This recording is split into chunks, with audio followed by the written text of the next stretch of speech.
Hello everyone. In this video, I will discuss exactly how to present the apparatus and materials section and methods section of your DP practical reports. So the apparatus and materials section is pretty straightforward, okay?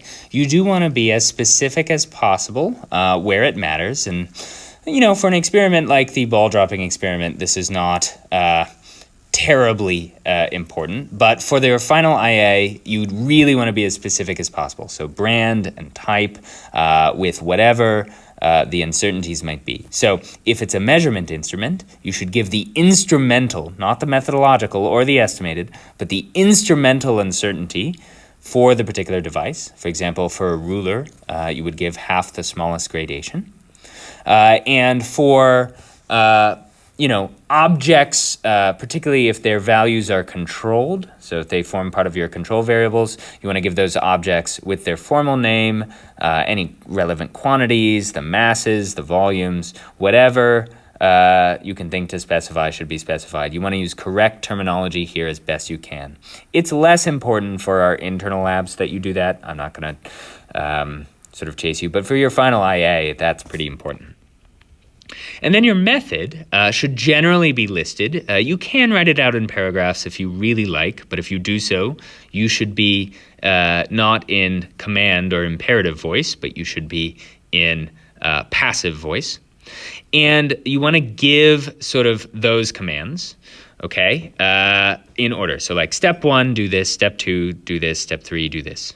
Just so you know, you never need step 1, gather all of your equipment, okay? That's not an important step to include. So if you want to write it, go ahead and write it, but then cut it right at the end. Instead, you want to use specific, detailed, accurate phrasing for exactly what is being done and how. If a variable is important enough to appear in your independent, dependent, or control variable tables, it should appear in your method. A good rule of thumb is that you should never use the word data in your method. If you're saying the word data, you almost always mean something specific. So instead of saying, now record your data, you'll say, record the times from the stopwatches, or record the time using your stopwatch. Okay. Notice how I've replaced the word data with an actual physical quantity that is being measured, and I specified the instrument being used to measure it. Finally, if the experiment has already been done, then you should state what was actually done, not what would be or should be ideally done. You need to specify your method, not an ideal method, okay? You need to demonstrate awareness of specific safety, environmental, and ethical issues that are relevant to the methodology, and I'll talk more about that in just one second. You should state all specific values for the independent variable in a parenthetical. So, for example, you should give that list of the drop heights that you also included in your variables table right here. You can say, go back and repeat steps 2 through 4. That is totally fine.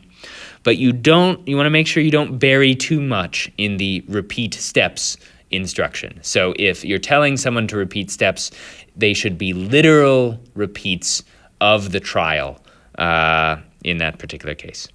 Notice that you need at least 5 trials for at least 5 values of the independent variable.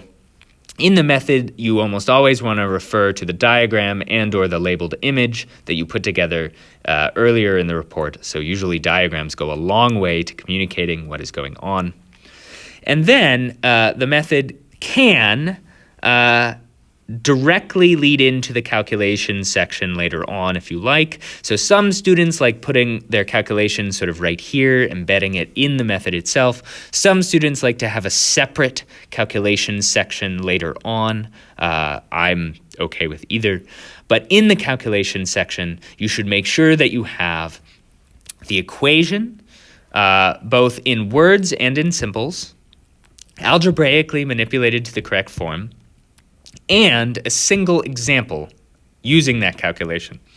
So, for example, for trial 1, if you were squaring the time, you might show an example where you are calculating the time squared, and then you insert the value for trial 1 and show that particular calculation, show the result.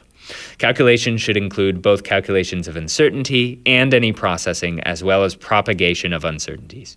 And your calculation section can go here, right at the end of the method section, or later on, sort of after the first data table and graph. Some students like to put there, or both, so you can split them up if you like.